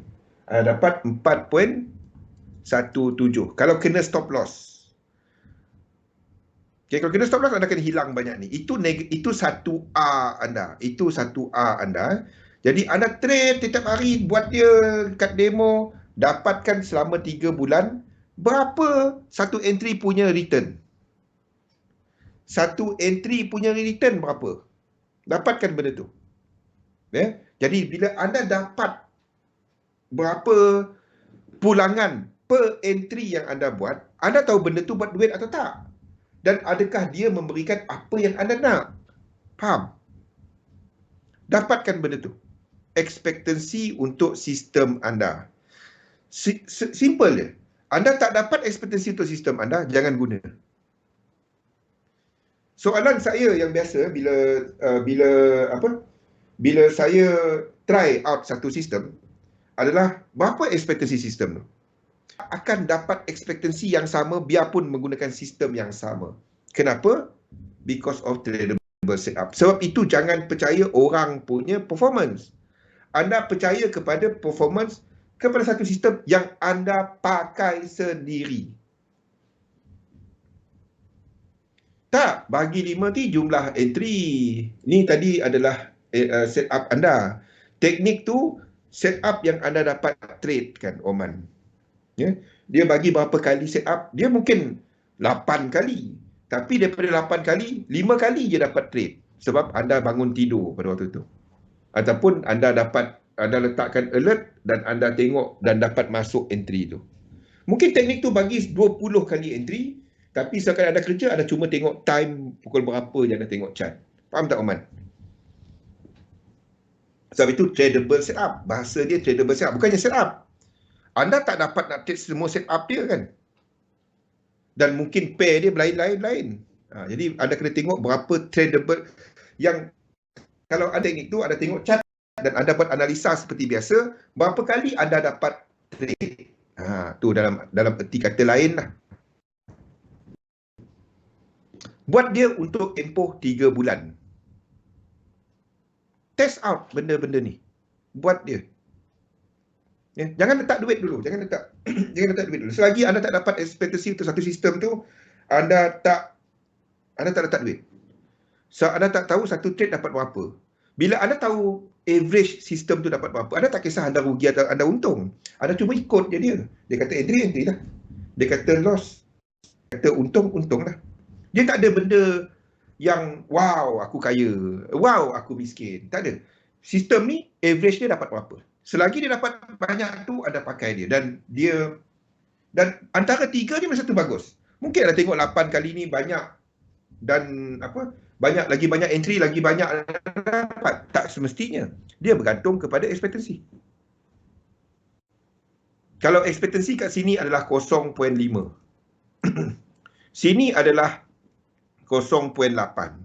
Sini adalah 0.3. Itu ekspektasi ya.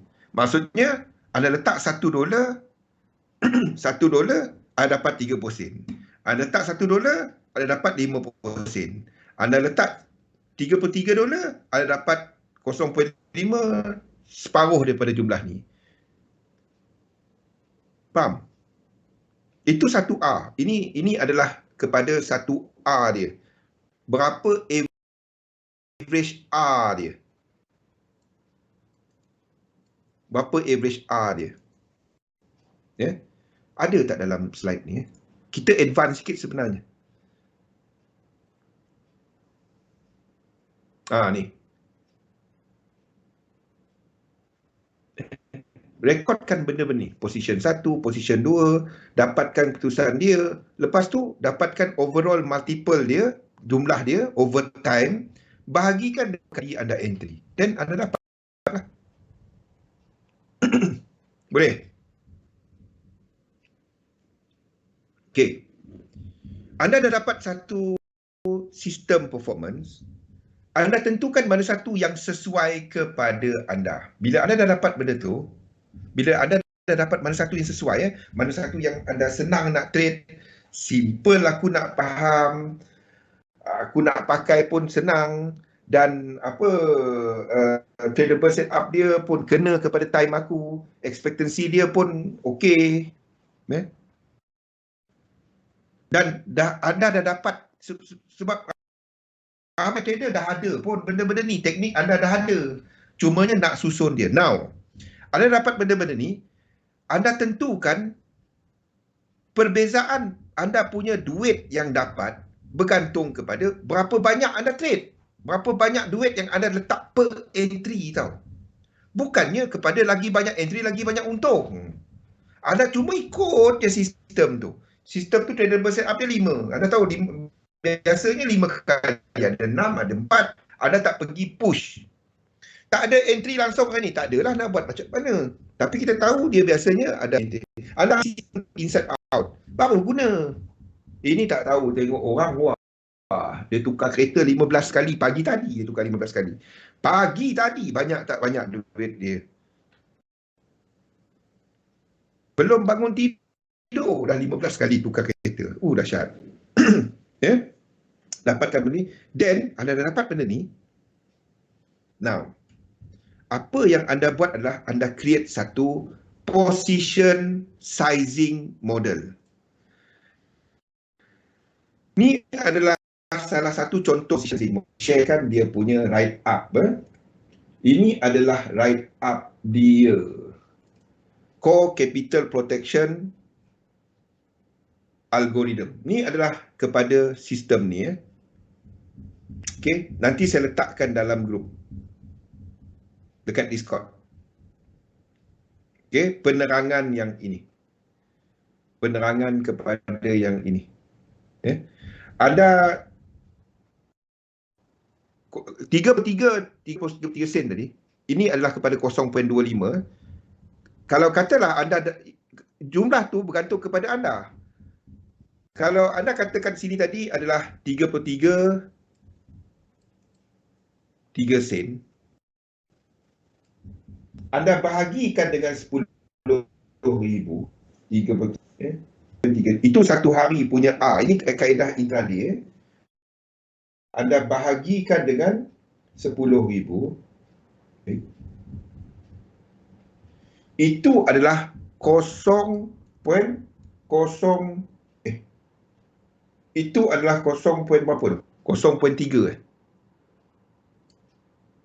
Macam mana bagi dia?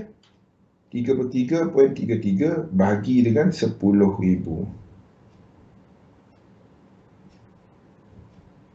Itulah 0.0033. Anda kira lah, saya pun nak pakai, nak kira dia. Dapatkan berapa jumlah ini yang dalam box ini. Dia depend kepada anda. Boleh, Iman? Dia depend kepada anda. Lepas tu, anda letakkan. Bila anda kata anda start untung, dalam kes table ini, bila anda dapat 20A, 1A anda tadi adalah berapa?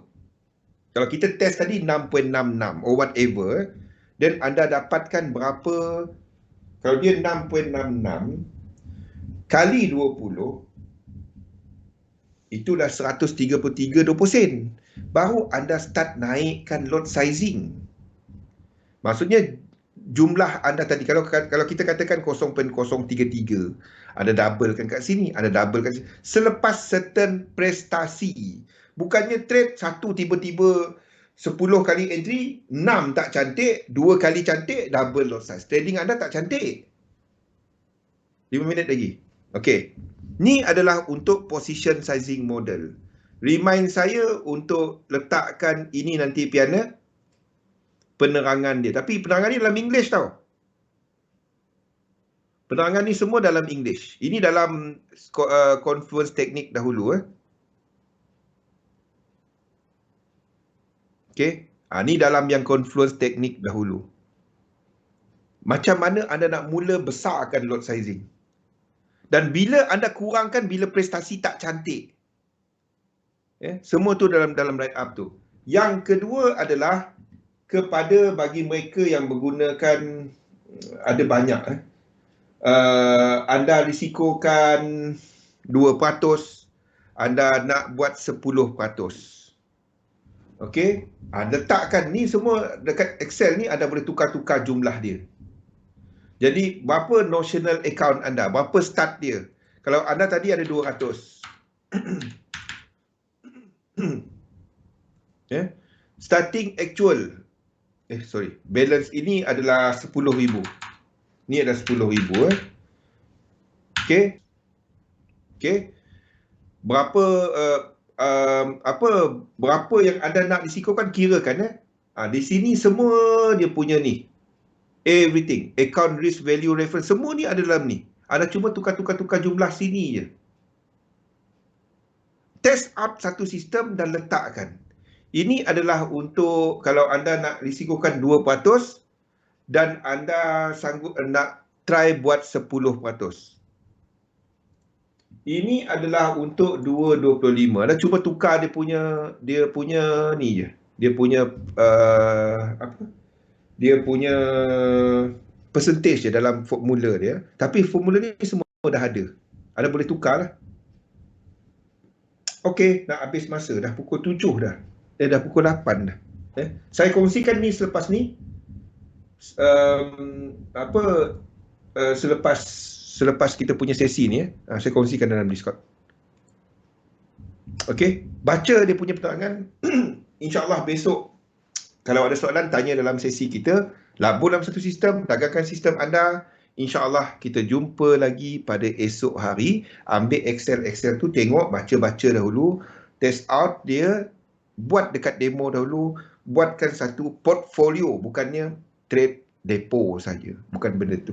Tabur dalam satu sistem, dalam sistem ada, insyaAllah jumpa lagi. Assalamualaikum warahmatullahi wabarakatuh.